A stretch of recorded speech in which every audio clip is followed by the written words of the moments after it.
Hey guys, welcome back. Recently, whilst building another micro quadcopter, I managed to effectively break the flight controller. The flight controller that I managed to break is based on a Naze32 board. I ended up having to effectively reflash the firmware onto the board, so I thought I would do a quick video to show you guys how to do that if you needed to. Okay, so here in Clean Flight you can see it tries to connect, it opens up the port but then fails to actually download the config. So this is the result of me trying to update the firmware version and it just hanging. So if you're in this situation, what you need to do first of all is find the boot pins. Here I'm doing it just on a Naze32 board that I have just kicking around, but this also does work on other integrated flight controllers. So I've soldered these two together. You can just use, for example, some scissors or anything conductive just to bridge the parts, but it's so easy just to quickly drop a piece of cable on. Next, you're going to need to get the STM32 flasher. Links down in the description below.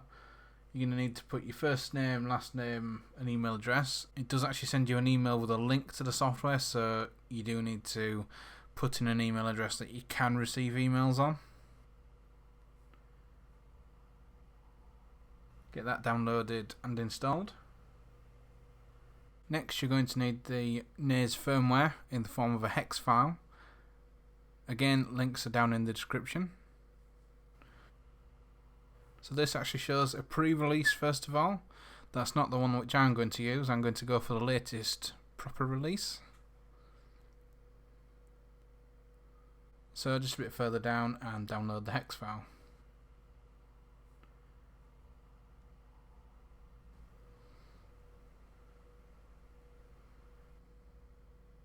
Once you've got that downloaded, you got your flash software installed and running. It should pre-select the correct COM port, but you may need to just select that in the drop down. It should show the green light which shows that it's connected and able to write to it. Again, nothing to do on this page. Here you need to select the location of the hex file you downloaded. You click next and it will start to actually, well, first of all it will erase the current software that's on the board and then write the new hex file on. When you're done there, simply disconnect it from your computer. You need to remove the jumper wire which is across the two boot pins, or if you've only used some pliers or whatever you've used, just remove that.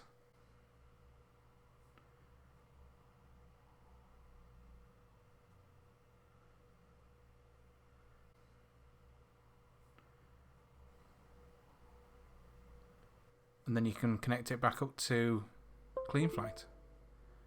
Click connect and it'll spring into life as expected. So there we go, that's rescued that Naze board. Hope you found this useful and we'll see you again shortly.